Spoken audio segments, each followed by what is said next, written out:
disposição a ouvir, a aceitar e não julgar, a acolher com amorosidade.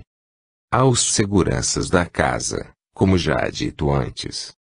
Quantos médicos desencarnados já conheci trabalhando em contato com os encarnados, como o famoso Dr. Fritz, o Dr. Davi, o Dr. Clayton, o Dr. Ricardo, o Dr. Antônio e muitos outros, incansáveis trabalhadores do bem, sempre dispostos a ajudar, a acolher, a amenizar as dores do corpo e da alma. Há trabalhadores do bem, espíritos desencarnados, que somente atuam no mundo espiritual, e aos que atuam tanto no mundo espiritual quanto na terra física, invisíveis muitas vezes, e outras tantas vezes os incorporando em médiuns para ajudarem os doentes encarnados. Há ordem no mundo, mesmo sem que o percebamos muitas vezes. Não existe o caos em parte alguma do universo. Se há seres rebeldes, inteligentes e violentos voltados para o mal da humanidade, há muitos seres inteligentes e destemidos, preparados para combatê-los, que são os soldados e guardiões. E há seres amorosos e cheios de compaixão trabalhando para esclarecer e convencer os maus a mudarem de vida, e seguirem em outra direção. Assim como os dirigentes espirituais do planeta originário dos exilados de Capela decidiram retirar os espíritos mais rebeldes e violentos do planeta, quando a maior parte da população avançou de nível, também na Terra o mesmo ocorrerá. Muitos espíritos voltados para o mal estão sendo aprisionados e não mais encarnarão na Terra. Em breve tempo, haverá também aqui um grande exílio, quando milhões serão igualmente deportados para planeta distante, mais atrasado do que o nosso orbe, estando mais condizente com o nível de evolução dos rebeldes do que não querem mesmo se transformar. Os trabalhadores do bem são incansáveis. A luz sempre venceu as trevas. O bem sempre venceu e sempre vencerá o mal. Basta nos lembrarmos dos sonhos loucos de domínio de Gengis Khan, Átila, Hitler, Stalin e tantos outros. Todos os impérios do mal ruíram. Por mais poderosa que parecessem as máquinas de guerra alemã e japonesa, ambas foram reduzidas a pó. E os dois países foram grandemente destruídos. Para contrabalançar a força das organizações do mal, temos nossos valorosos trabalhadores do bem, sempre em guarda, vigilantes eternos, mas sem perderem a amorosidade, a compaixão, e o desejo sempre de servir, de auxiliar, de resgatar o espírito da lama, das trevas, e fazendo de tudo para levá-lo para a luz. Capítulo 10. O intercâmbio com os desencarnados. Intercâmbio é troca entre duas ou mais pessoas, podendo ser entre grupos também, e até entre nações. Há intercâmbio de coisas e de ideias. Aqui falaremos do intercâmbio entre pessoas, entre seres, entre espíritos, de duas dimensões diferentes, que são o mundo material e o espiritual. Quando estudamos história, vemos que desde a mais remota antiguidade a humanidade mantinha alguma forma de contato com o mundo dos espíritos. Em todas as culturas e em todos os povos antigos havia sempre sacerdotes, que eram as pessoas encarregadas e capacitadas para fazerem contato com os espíritos dos mortos. Mesmo nas culturas da Idade das Pedras, como até hoje se vêem tribos na floresta amazônica, e também na África e em outros países asiáticos, havia um sacerdote, ou sacerdotisa, com essa função dentro do grupo. Esses sacerdotes, a depender do povo e da cultura, foram chamados de pitonisa, sibila, feiticeiro, pajé, curandeiro, xamã, etc. Não havia, até onde sabemos, em povos antigos, comunidades sem um sacerdote, sem essa pessoa encarregada da cura e do contato, do intercâmbio, com os mortos. Todas as tribos indígenas das Américas possuíam um sacerdote. Todas as tribos africanas possuíam um sacerdote. Eram esses sacerdotes as pessoas que faziam contato com os espíritos dos mortos, com os espíritos ancestrais, como alguns chamavam. O que tinham esses sacerdotes de especial? O que eles tinham de diferente das outras pessoas, para poderem fazer esse contato com os mortos?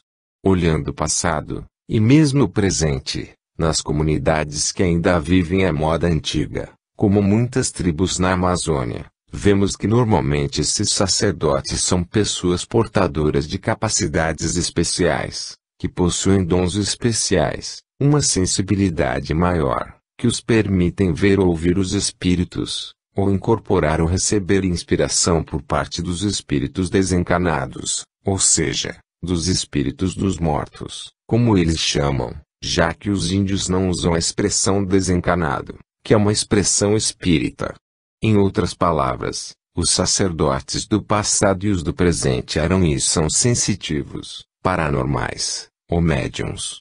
Alguns apenas veem e ouvem os espíritos, e há também os que incorporam os espíritos, ou recebem os espíritos, como algumas correntes africanas falam.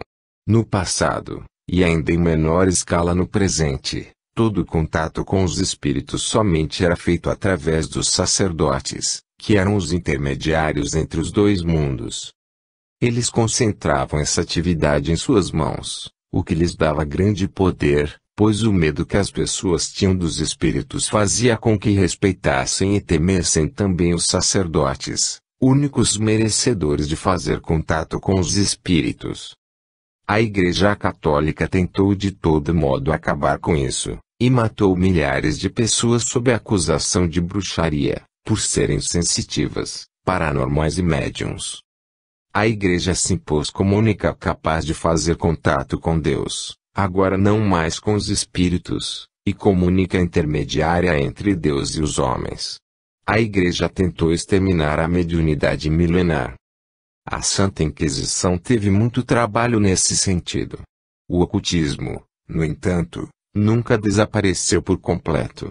Durante todo o período de trevas imposto pelo Vaticano no mundo, pequenos grupos se reuniam para estudar ocultismo, magia, feitiçaria, bruxaria, alquimia, e muitas outras coisas, apesar de todo o risco que isso criava para suas vidas, e também de seus familiares. A Inquisição teve início oficial em 1229, com a criação do Tribunal do Santo Ofício, e só começou a perder a sua força na Europa no século XVIII, e então aos poucos o ocultismo e o espiritualismo em geral foram crescendo, posto que a Inquisição já não tinha mais a mesma força, e já não mais tinha a mesma liberdade de ação em toda a Europa. Em meados do século XIX, precisamente em 1847, no interior do estado de Nova York, nos Estados Unidos, fenômenos de efeitos físicos, como ruídos e pancadas começaram a acontecer na casa da família Fox, e depois de um tempo começaram a ser realizadas sessões que eram chamadas de mesas girantes, ou mesas falantes, porque supostamente espíritos respondiam perguntas feitas pelas pessoas através de pancadas com as pernas das mesas no chão. E então essas sessões passaram a ser realizadas na cidade de Nova York, capital do estado, e de lá foram exportadas para a Europa, e acabou virando passatempo da alta sociedade parisiense durante alguns verões.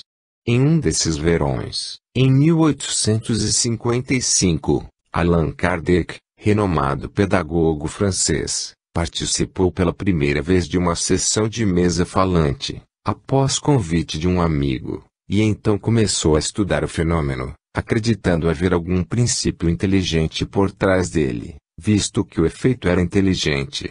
Como teria dito ele, e escreveu depois, se o efeito era inteligente, deveria haver uma causa inteligente por trás. Todo efeito inteligente há de ter necessariamente uma causa inteligente.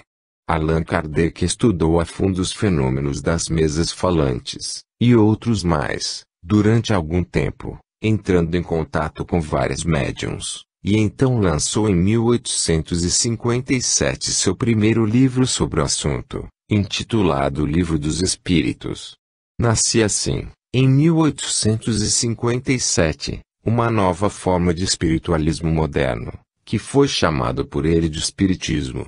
Allan Kardec lançou em 1859 o livro O que é o Espiritismo. Em 1861 publicou o Livro dos Médiuns, e em seguida mais 3 livros, que foram o Evangelho segundo o Espiritismo, 1864, O Céu e o Inferno, 1865, e a Gênese, 1868. O Espiritismo, apesar de ter nascido na França, não ficou lá, como o cristianismo não ficou em Israel e o budismo não ficou tampouco na Índia.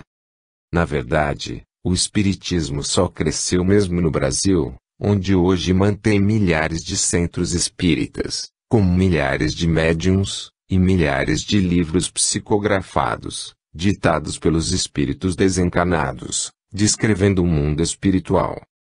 Talvez hoje o Espiritismo seja o maior movimento espiritualista do mundo, com 20 ou mais milhões de adeptos no Brasil, e outros tantos pelo mundo, não sendo, no entanto, uma igreja. Até o advento do Espiritismo, o contato com os mortos, com os espíritos, somente era feito, como dito antes, através dos sacerdotes, que eram os únicos intermediários entre os vivos e os mortos. Eram os poucos médiuns e sensitivos guardando os segredos da comunicação com os mortos. E isso era fonte de poder. E por isso eles não abriam mão dessa exclusividade. Com a popularização do Espiritismo, sobretudo no século XX, pelo menos no Brasil, essa exclusividade deixou de existir. Nos centros espíritas, qualquer um podia agora entrar em contato com os espíritos dos mortos. E isso é cada vez mais comum e frequente. Hoje, o intercâmbio entre o mundo espiritual e o mundo material é diário, pelo Brasil todo. Isso não se dá apenas nos centros espíritas, mas também em casa e em muitos ambientes, pois os clarividentes não escolhem a hora e o lugar para verem espíritos que se apresentam a eles. Um médium de psicofonia até pode se educar e só incorporar na reunião mediúnica, mas os que ouvem e veem os espíritos muitas vezes ouvem e veem também onde não querem, até mesmo em casa e no trabalho. Não há um domínio total sobre essas faculdades. Em verdade, a mediunidade se disseminou, e se popularizou. Está escrito na Bíblia: do meu espírito derramarei sobre toda a carne, e os vossos filhos e as vossas filhas profetizarão, e os vossos jovens terão visões, e os vossos velhos terão sonhos. O que é isso senão a mediunidade se espalhando e se tornando comum? Com o Espiritismo, o intercâmbio entre os encarnados e os desencarnados aumentou muito seu fluxo, e o tráfego de informações se multiplicou enormemente. Com milhares e milhares de pessoas desenvolvendo suas faculdades mediúnicas, agora sem medo da Inquisição, sem medo de serem queimadas vivas, o contato entre vivos e mortos aumentou significativamente. Hoje, pelo menos no Brasil, falar em reencarnação, vida após a morte, manifestação de espíritos pela incorporação, passe, etc., já não causa espanto, e quase ninguém mais tem vergonha de falar sobre isso, salvo alguns fanáticos religiosos, que ainda temem ler sobre o assunto. Contudo, os médiuns ainda são intermediários entre os encarnados e os espíritos. Quando as pessoas querem notícias de parentes que se foram, ainda vão à busca de algum médium, como foi feito durante décadas com Chico Xavier. Há, no entanto, uma forma de travarmos intercâmbio direto e pessoal com o mundo dos espíritos, que é através da chamada projeção astral, ou desdobramento, antiga denominação espírita. Todo espiritualista sabe que, quando dormimos, ou seja, quando nosso corpo físico dorme, saímos dele, deixamos ele na cama, inerte, e podemos nos deslocar pelo mundo espiritual usando nosso corpo espiritual, ou perispírito, como chamam os espíritas, ou ainda corpo astral, denominação esotérica antiga. Muita gente se lembra, ao acordar, das experiências que teve na outra dimensão. Muitos se recordam dos locais onde estiveram, e das pessoas que encontraram e com as quais conversaram. Todavia, nem todos sabem distinguir os sonhos que são lembranças de experiências fora do corpo dos outros sonhos. Há sonhos que são mesmo criados pela mente, de acordo com nossos desejos e vontades conscientes, e também pelo inconsciente. Há sonhos que decorrem de necessidades fisiológicas. Há sonhos que são regressão de memória, lembranças de vidas passadas. Há sonhos premonitórios, nos quais vemos o futuro. E ainda há sonhos que são criados por espíritos desencarnados e implantados ou plantados em nossa mente, com propósito específico, como já aconteceu comigo. Através da projeção astral ou desdobramento podemos manter intercâmbio com os espíritos que vivem no chamado mundo espiritual. Podemos nos lembrar dos encontros com parentes e amigos desencarnados, e muito mais. Podemos aprender e trabalhar, auxiliando os espíritos sofredores desencarnados, e também podemos socorrer encarnados. Deixaremos mais detalhes sobre essas experiências e o seu desenvolvimento para o próximo capítulo, que é mais específico. Com a popularização da projeção astral no futuro, o intercâmbio com o mundo espiritual será ainda maior do que aquele que hoje temos por meio dos médiuns. Cada um poderá ir até o mundo espiritual, e ver por si mesmo o que existe lá, como é a vida lá, e poderá conscientemente ter uma vida paralela a esta vida no mundo material. Capítulo 11. Encarnados visitando o mundo dos espíritos. No capítulo anterior tratamos do intercâmbio entre encarnados e desencarnados, basicamente com a vinda dos desencarnados até os encarnados, até os sacerdotes, na antiguidade, e até os médiuns, sensitivos ou paranormais no presente.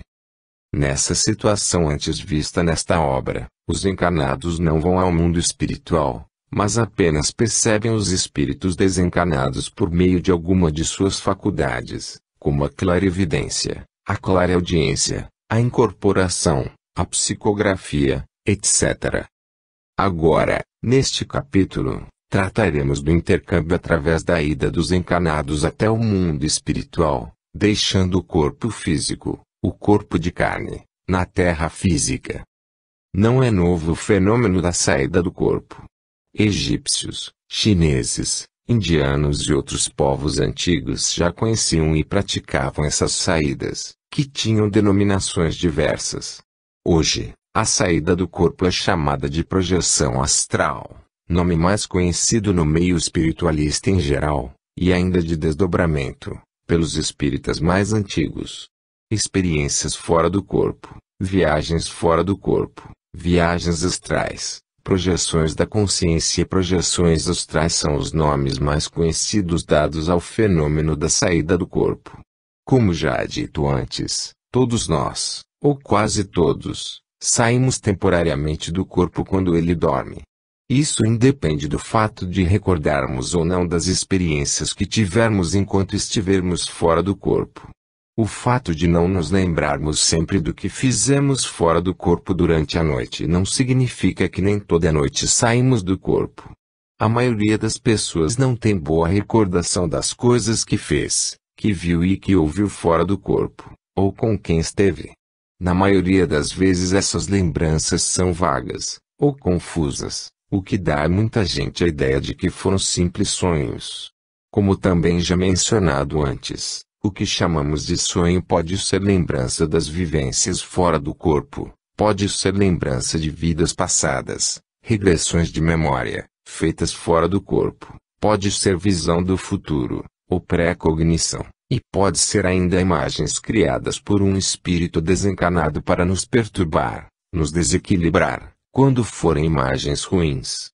Aqui nos limitaremos apenas a comentar acerca dos sonhos que são lembranças das experiências fora do corpo.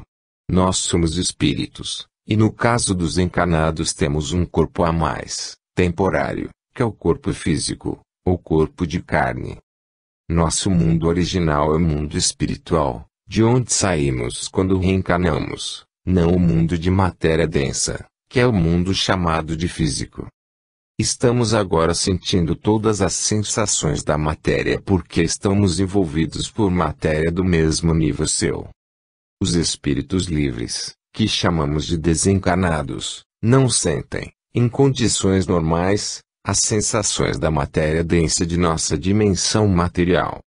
Somente se estiverem mais condensados, por grande esforço de vontade, ou por aplicação de energias específicas, ou ainda se estiverem envolvidos em ectoplasma, podem os desencarnados participar mais ativamente do nosso mundo material, e influenciar a matéria, produzindo os chamados fenômenos de efeitos físicos. Normalmente, o intercâmbio entre os dois mundos se dá por meio de intermediários, os médiuns, paranormais ou sensitivos, ou por meio da ida dos encarnados até o outro mundo mais sutil, de matéria menos densa.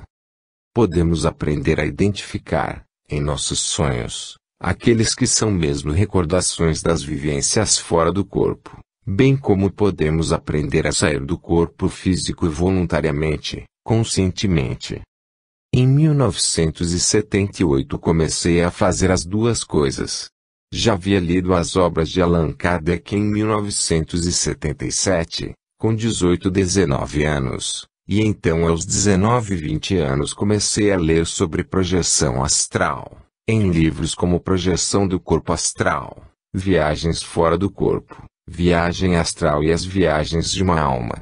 Aliando técnicas que aprendi com a Hatha Yoga, sobretudo de relaxamento, e técnicas de respiração, o conhecido pranayama, comecei a tentar sair do corpo, a produzir intencionalmente a saída do corpo, e em poucos meses consegui o resultado desejado. De noite, depois de algumas horas após leve jantar, composto de sopa e pão integral, ou suco e frutas, fazia alguns minutos de exercícios respiratórios e me deitava, de barriga para cima, com os braços estendidos ao longo do corpo, sem tocá-lo. Fechava os olhos e começava a induzir o meu relaxamento físico, sem música, porque qualquer ruído me atrapalhava. Meu foco inicial era a respiração. Inicialmente, inspirava vigorosamente, retinha a respiração por alguns segundos, até começar a sentir desconforto, e então soltava o ar. E repeti isso várias vezes. Depois de um tempo, ia diminuindo a intensidade da inspiração, passando a inalar menos ar. Com isso, à medida que ia diminuindo a respiração, o corpo ia relaxando cada vez mais, sem eu precisar dar qualquer comando mental para que ele relaxasse. Então o corpo ia ficando pesado, cada vez mais pesado, e a respiração mais lenta e suave, e o corpo mais e mais pesado. Não demorava a não mais sentir o corpo. Chegava um momento em que eu não mexia mais o tórax, não sentia mais nenhum ar entrando nos pulmões. Sabia que entrava ar, mas era o mínimo, sem qualquer movimento do tórax. Isso me levava a um profundo e rápido relaxamento corporal, e também mental. Quando já não sentia mais o corpo, então era só a mente, só o pensamento. Nos primeiros dias aproveitei para tentar meditar, tentar não pensar em nada, e apenas sentir o meu interior, esvaziando de pensamentos. Era difícil no início, mas depois fui me acostumando, e tudo ficou mais fácil. Após alguns dias, pensei em sair do corpo, após atingir aquele estágio de profundo e completo relaxamento físico. Então um dia senti minhas mãos leves, após a fase do corpo pesado, que precedia o estado de não sentir o corpo. Senti as mãos flutuando, mas só as mãos. Senti medo. Abri os olhos para conferir, mas aí somente vi as mãos físicas, e cortei a experiência. Isso se repetiu alguns dias, e depois senti os antebraços leves, flutuando. Abri os olhos, com medo, e cortei a experiência. Até que chegou um dia em que perdi o medo, deixei rolar, e então senti uma energia percorrendo todo o meu corpo. Era como se fosse um choque elétrico, mas muito fraco, indolor. Após alguns segundos do surgimento desse choque, ou vibração, senti algo em meu cérebro, como um estalo, um clique, e então me senti todo leve, flutuando acima da cama. Na primeira noite, lembro que pensei em me levantar, e então o corpo obedeceu, mas não o corpo físico, pois eu não mais o sentia. De repente, já estava sentado na cama. Mas senti minhas pernas presas. E então senti medo, e voltei a me reintegrar totalmente ao corpo e abri os olhos, Tendo percebido que estava com um pesado cobertor em cima das pernas, até quase os joelhos, hábito da infância que eu ainda não conseguira me libertar naquele tempo. Era para proteger os pés para que os espíritos não pegassem neles com suas mãos frias, conforme histórias que eu via na infância. Era o fenômeno da repercussão, como chamavam alguns autores de projeção astral. O que eu sentia no corpo físico passava para o corpo astral, o corpo espiritual, o perispírito. Superei logo essa limitação, e então tive outra experiência na qual vi cores na parede do meu quarto. Poucos dias depois, após induzir todo o relaxamento, e já estar leve, flutuando acima da cama, desgarrado do corpo físico, ouvi uma voz dizendo: Beto, saia. Então atendi. E me levantei, e vi uma conhecida minha, do mesmo centro espírita que eu frequentava, que estava ao lado de minha cama. Essa foi minha primeira experiência de saída integral do corpo, e totalmente consciente, por volta de agosto, setembro de 1978, aos 19 ou 20 anos de idade. Depois disso desenvolvi muito a saída consciente, como relato em meus livros da série Sanakan, Um Mestre no Além, volumes 1, 2 e. Com essas experiências, passei a conhecer, por mim mesmo, um pouco do mundo espiritual, vendo e confirmando coisas que lia e leio até hoje sobre ele. A diferença é que com as experiências de saída do corpo posso ver diretamente e pessoalmente as coisas, não ficando apenas na crença de que o que leio é verdade. Logo nos primeiros meses de saída do corpo consciente tive oportunidade de encontrar minha avó paterna em uma escola em cidade do mundo espiritual, como mencionei no capítulo sobre o estudo. Encontrei tios, meu avô materno, primo, amigos recém-desencarnados, muitos parentes e amigos. Até hoje os encontro, e de 2006 para cá se inclui meu pai, a quem vejo com certa frequência. A projeção astral, o desdobramento, pode ser desenvolvida por qualquer um, mesmo que nem todos alcancem o mesmo grau de consciência e lucidez. E mesmo que nem todos consigam se lembrar de tantas coisas, com a mesma intensidade. Hoje, para mim, sair consciente já não é prioridade, e já não é tão importante. Quero apenas me lembrar das coisas principais que eu fizer no mundo espiritual. Lembro com certa frequência. Não tenho controle absoluto das saídas, nem das recordações. Nós encarnados vamos com frequência ao mundo espiritual, visitar parentes e amigos que residem permanentemente lá. Vamos estudar, trabalhar, e também nos divertir. Quantas experiências fora do corpo tive até hoje em que estive em escolas assistindo aulas, e também assistindo ou fazendo palestras, visitando museus, visitando parentes e amigos em hospitais, resgatando espíritos em regiões escuras, participando de reuniões mediúnicas no mundo espiritual, bem como estive em lugares de lazer, tomando banho de mar, ou de piscina. Trabalho habitualmente no mundo espiritual durante as noites, como aqui também, em estado de vigília, em trabalho de passe e em reunião mediúnica na casa em que trabalho. Muitas vezes vou ao encontro de pessoas que não conheço no mundo material. São pessoas às vezes que eu conheci e tive relação de parentesco ou amizade em vida anterior a esta. O amor e a amizade não terminam com a morte do corpo físico. Muitos espíritos integram grupos afins e uns reencarnam enquanto outros ficam no mundo espiritual, dando apoio aos que nasceram na terra física.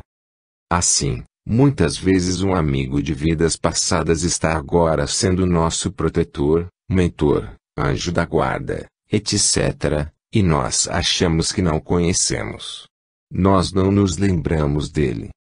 Tive uma experiência, há alguns anos, em que fui a uma festa em uma casa no mundo espiritual, onde havia muita gente, e lá chegando, e vendo um homem no meio de muitas outras pessoas, senti uma forte emoção, e fiquei aguardando ele se aproximar para eu poder falar com ele, e quando chegamos perto um do outro, Trocamos um longo e muito apertado abraço, e eu disse a ele há quanto tempo, e ele disse a mesma coisa, e quase não nos largamos. Era uma emoção forte. Era alguém muito ligado a mim, quem sabe meu pai da última vida. E estava lá também a mulher dele, e também senti emoção em vê-la, mas não me recordo do momento em que nos abraçamos, pois ela estava longe de mim, cumprimentando muitas pessoas. Era uma recepção para muitas pessoas. Quantas vezes, de 2006 para cá, fui visitar meu pai, inicialmente em hospital, e depois em casa de repouso e por fim na casa dele, no mundo espiritual. Em muitas dessas visitas encontrei minha mãe, meus irmãos e primos, na casa de meu pai, sendo todos eles encarnados, mas eles não se lembraram dessas visitas como eu. Nós encarnados visitamos o mundo espiritual com maior frequência do que imaginamos. O mundo espiritual é que é o mundo original. Sua população é muito superior à população do mundo material. Assim, há no planeta Terra muito mais espíritos sem um corpo de carne do que espíritos envoltos com esse corpo mais denso e material. Ainda pensamos como encarnados, e muito influenciados pelas filosofias materialistas dos séculos XIX e XX. Por isso, o nosso foco ainda está no mundo físico, e chamamos os espíritos em condições normais, no mundo original, de espíritos desencarnados, como se eles fossem os diferentes, as exceções, quando, na verdade, nós é que somos os diferentes, envolvidos com manto de carne. Um corpo feito de matéria mais grosseira e mais condensada. Os espíritos que vivem no mundo espiritual são os espíritos livres, em comparação a nós que estamos presos ao que já chamei no passado de escafandro de carne. Estamos aprisionados a um corpo mais pesado, mais denso, mais material, para aprendermos certas coisas no mundo da matéria densa. Mas isso não nos impede de nos libertarmos temporariamente dele e de irmos até o nosso mundo original, e que lá visitemos os seres que amamos, nossos afetos desta e de tantas outras vidas anteriores.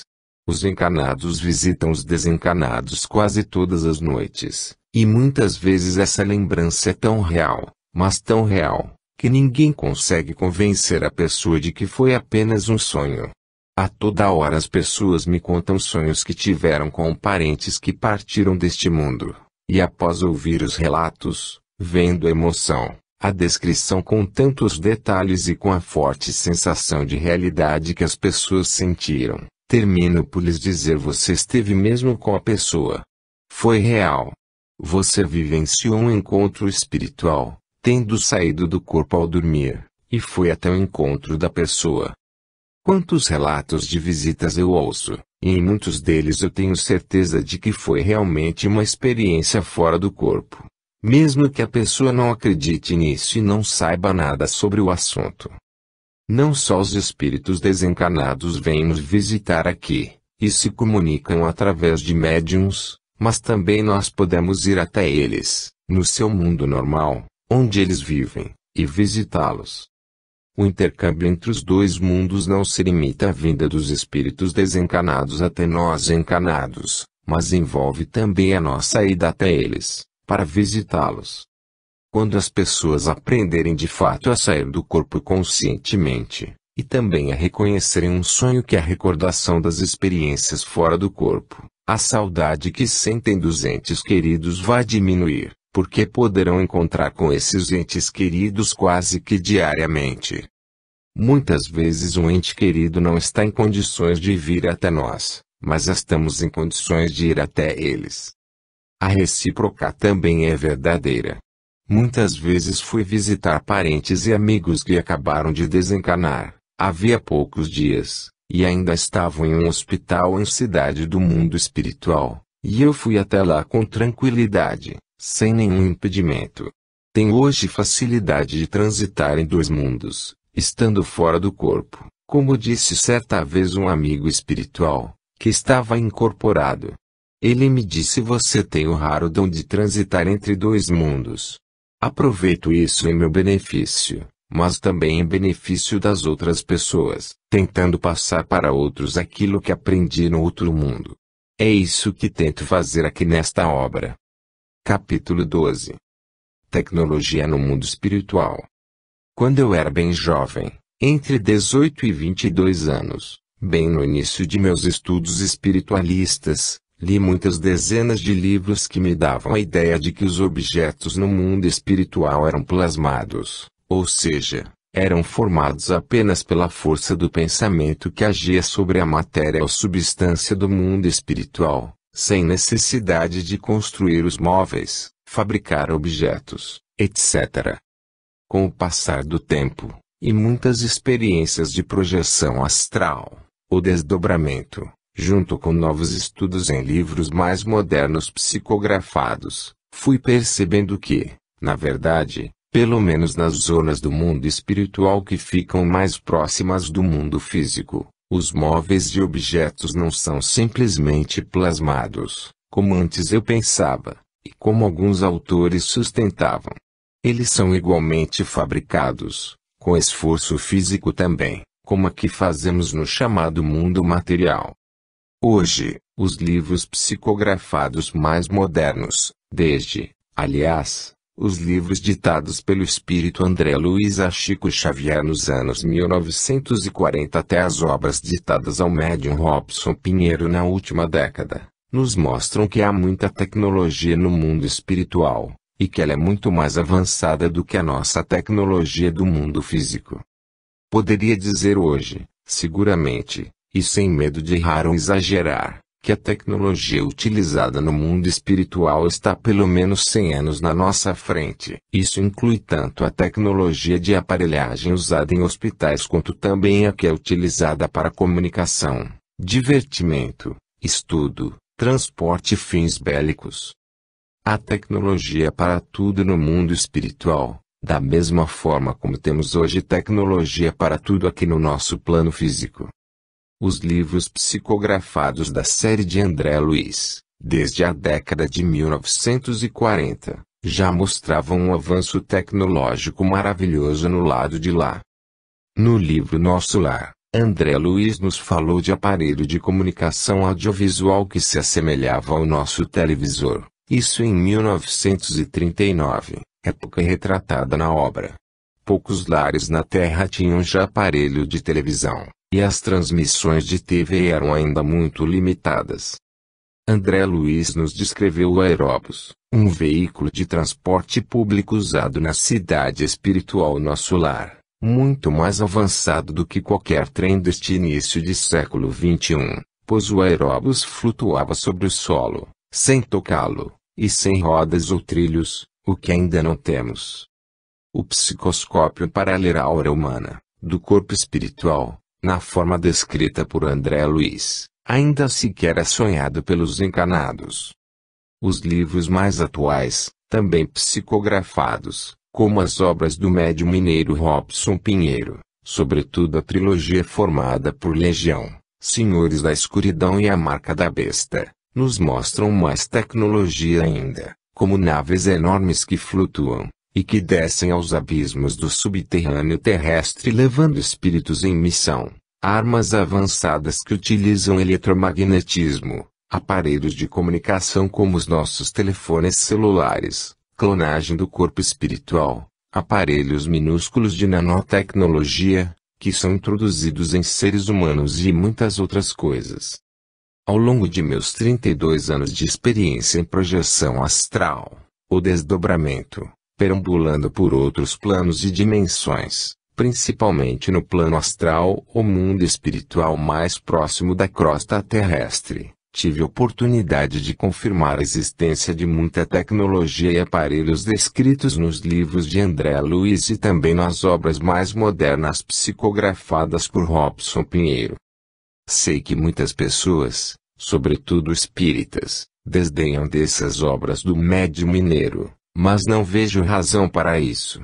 Acho que é um pouco de preconceito, ou resistência à ideia de que o mundo espiritual tem mais tecnologia do que nós encanados. Mas isso é uma realidade. Quando foi lançada a obra Nosso Lar, no início dos anos 1940, mostrando já uma tecnologia mais avançada no mundo espiritual, muitos desdenharam também do livro, e torceram narizes para o médium, mas com o tempo a aceitação foi geral. O que acontece hoje é o mesmo, em relação aos livros de Robson Pinheiro. Daqui a algum tempo eles provavelmente serão aceitos integralmente, na medida em que outros médiums escreverem sobre a mesma tecnologia, pois ela é universal. Se a tecnologia existe de fato, ela não poderá ser citada apenas pelos espíritos que ditam livros para o médium mineiro.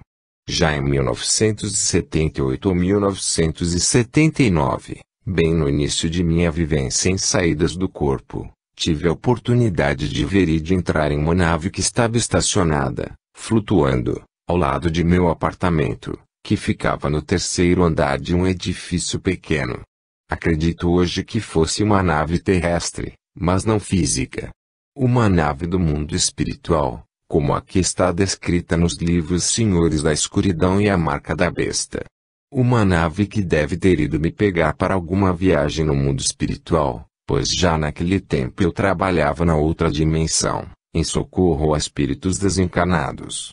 Durante muitos anos de projeção astral ou desdobramento não me ligava muito em tecnologia e aparelhos, e por isso não prestava muita atenção a essas coisas, e em razão disso não me lembrava muito de ter visto aparelhos ao retornar ao corpo físico. Todavia, de 2006 para cá, depois que meu pai desencarnou, muita coisa mudou para mim. Passei não somente a ter experiências em que sentia tato no corpo espiritual, e também gustação e sensação de materialidade do corpo espiritual, mas também passei a ver aparelhos diversos e avançados. Na minha primeira tentativa de chegar até meu pai, apenas alguns dias depois de seu desencarne, segui junto com um irmão meu em um automóvel que se assemelhava ao meu carro na época. Essa foi a primeira vez em que me lembrei de ter visto um automóvel no mundo espiritual, e eu estava dirigindo o veículo, como faço na dimensão física. Só não me lembro de passar marcha. Saímos do mundo material com o veículo e descemos, e quando chegamos a uma determinada profundidade, em uma região mais ou menos escura, deixamos o carro e seguimos a pé, como fez a equipe descrita no livro Senhores da Escuridão. O carro só podia seguir até ali.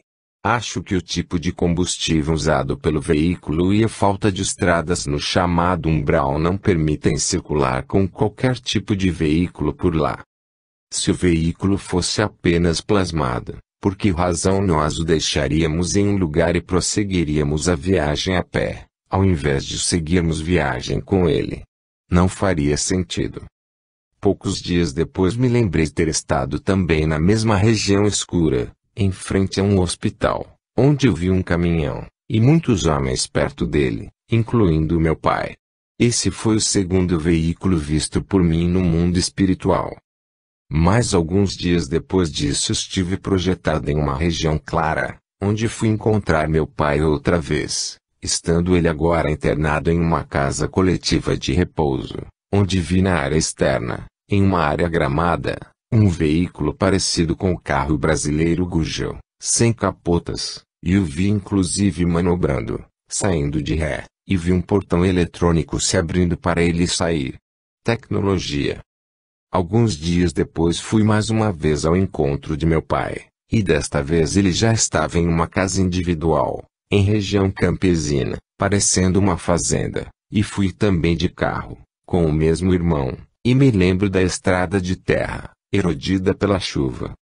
Outra vez fui novamente ver meu pai, dirigindo o mesmo carro, só que dessa vez sozinho, e passei por ruas que pareciam asfaltadas, em uma periferia de cidade no mundo espiritual, com sinaleiras e tudo. Em uma de minhas experiências maravilhosas fora do corpo, viajei de carro com minha esposa por estradas, vendo inúmeros carros pequenos e também caminhões e ônibus. E em outras tantas experiências vi carros trafegando em largas avenidas, caminhões e ônibus. E isso aos poucos foi me fazendo perder certa resistência inicial, pois ficava achando que eu tinha imaginado os veículos que via. Depois aceitei tudo isso como real, pois era por demais frequente. Já tive um aparelho pequeno, metálico, instalado em meu corpo espiritual, e eu peguei e senti na mão quando ele saiu do meu corpo espiritual, tendo sentido no momento aquela mesma sensação de pegar o metal na dimensão física, senti ele duro e frio. Não era nada etéreo, nem fluídico. Era bem material. Soube depois, de um amigo espiritual de confiança, incorporado em médium também de confiança, que haviam implantado aquele aparelho em mim, na base de minha coluna, para estimular bastante a energia sexual, para me desestabilizar. Um aparelho parasita, usado para fins de obsessão, como descrito em livros de Robson Pinheiro. Não era um aparelho para controlar a mente, os pensamentos, mas apenas para estimular a energia sexual. Comprovei em mim mesmo a realidade do que o livro descrevia. Em uma experiência de projeção astral, em 2010, eu estava com um pequeno aparelho de comunicação na mão, semelhante a um telefone celular, e eu ligava para um filho de um primo meu, que atendia o aparelho, e conversamos, e eu lhe dizia no final que se ele precisasse de mim que me ligasse. Isso tudo no mundo espiritual. Muita gente pensa que a comunicação no mundo espiritual é toda telepática. Mas não é bem assim. Nem todos os espíritos têm a condição de se comunicar telepaticamente. Se fosse assim tão fácil, então todos os nossos entes queridos desencarnados poderiam captar todos os nossos pensamentos dirigidos para eles, e isso não acontece. Vejam que André Luiz ficou 8 anos no umbral, sem perceber jamais o pensamento da família, e sem nenhum contato com seus parentes. Quando o telefone foi inventado no mundo material, ele já existia antes no mundo espiritual, e o telefone celular já era usado lá antes de ser inventado por nós encarnados. Nos centros espíritas e espiritualistas de cura, como aquele onde trabalho, os espíritos usam diversos tipos de aparelhos, inclusive nas salas mediúnicas, para facilitar a incorporação, como um capacete que já me foi descrito várias vezes. Em salas de passe também são instalados aparelhos. Em 2010 recebemos a visita em nossa reunião mediúnica de um espírito desencarnado que fora um grande inventor no início do século XX. Ele nos disse que havia sido convidado pela equipe espiritual de nossa casa para conhecer o nosso trabalho, e para criar aparelhos para nosso hospital multidimensional. Isso nos mostrou que os espíritos não plasmam tudo. Os aparelhos precisam primeiro ser inventados, o que envolve conhecimento científico, de física, principalmente. Como plasmar, por exemplo, um aparelho de comunicação se você não conhece como ele funciona? Isso seria mágica. Após a conversa com o espírito, e com os dados que ele me forneceu, mas sem dizer o seu nome, fui pesquisar na internet, e me convenci de que ele era, ou foi, Nikola Tesla, um gênio inventor, que criou a famosa e até hoje utilizada bobina de Tesla. Ele hoje é procurado por muitos no mundo espiritual para criar aparelhos. A justiça americana decidiu recentemente que na verdade foi ele o inventor do telefone, e lhe atribuiu a patente do invento. Os livros de história vão ter que mudar. Pelo menos em 3 vezes em que fui ao encontro de meu pai no mundo espiritual eu vi aparelho de TV, tanto na casa coletiva de repouso quanto na casa dele. E uma vez vi também um aparelho de TV preso na parede, ligado, em um quarto de hospital, no mundo espiritual, e ouvi propaganda comercial, como vemos aqui em nossa dimensão física. Acho que lá eles pegam nossos sinais de TV, e também de rádio. Um dia a recíproca será também verdadeira. De alguma forma eles conseguem converter o sinal, converter os arquivos, ou coisa que valha. Já vi armas, e até já usei, em missão de captura espíritos. Eram armas eletromagnéticas, não armas de fogo. Elas não matam, é claro. Já vi um robô no mundo espiritual, usado para guardar prisioneiros, quando participei de uma operação de resgate com uma equipe especializada nisso. O robô tinha aparência de robô mecânico, de máquina, não de um ser humano. Normalmente, quando pensamos em tecnologia, Logo pensamos em coisas modernas, avançadas. Todavia, quando o hominoide pegou uma vara e afinou a sua ponta, transformando-a em uma lança, para caça e defesa pessoal, isso já era a tecnologia, que foi sendo passada de um para outro, e de geração em geração, chegando até nós humanos da atualidade, posto que na Amazônia e na África ainda se usa lança. A invenção do machado e do arco e flecha mudaram a vida dos primitivos humanos na Terra. Poucos humanos hoje na Terra conseguiriam construir um arco e flecha na forma como era feito, por exemplo, pelos mongóis. Era uma tecnologia avançadíssima para a época. Isso foi desenvolvimento tecnológico. A construção de cabanas de pele, e depois de madeira e de pedra, para mais no futuro construírem edifícios e pirâmides representou um avanço tecnológico imenso. Quando lemos em livros psicografados, ou vemos com nossos próprios olhos no mundo espiritual, estando fora do corpo físico, a existência de casas, edifícios, ruas, etc., isso já significa que há tecnologia no mundo espiritual.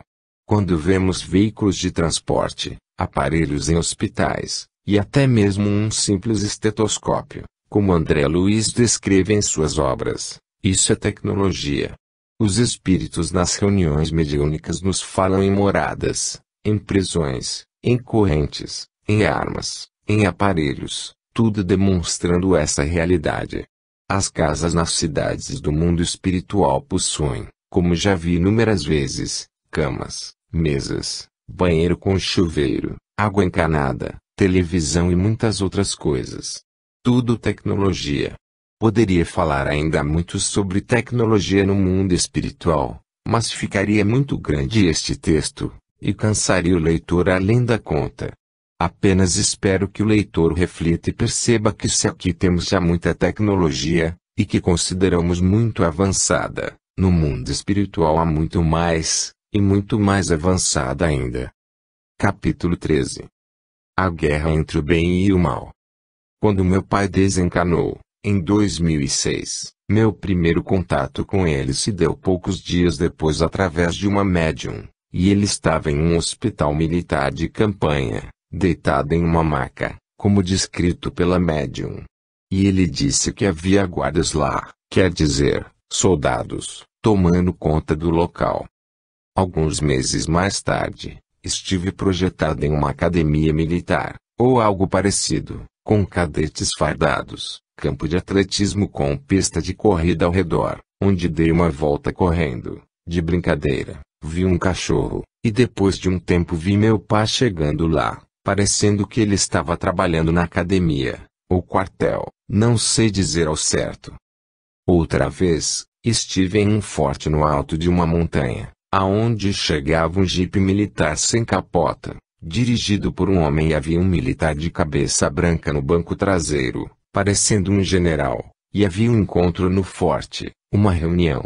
Eu bati a continência para o general quando o veículo passou por mim na estrada. Eu estava no lado da estrada esperando ele passar. Soube depois por um amigo espiritual que lá se reúnem espíritos que tiveram experiência militar na Terra. E meu pai estava lá também. Eu me concentrei nele e fui parar lá. Aprendi a fazer isso com Sanakan, meu mentor espiritual, em 1978-1979. Meu pai era coronel do Exército, e foi comandante-geral da Polícia Militar do Estado da Bahia durante 5 anos, 1972-1977, e depois secretário da Segurança Pública do Estado da Bahia por 4 anos, 1979-1983. Isso explica seu envolvimento com outros espíritos militares desencarnados. Na madrugada do dia 7 de setembro de 2010, feriado da Independência do Brasil, coincidência.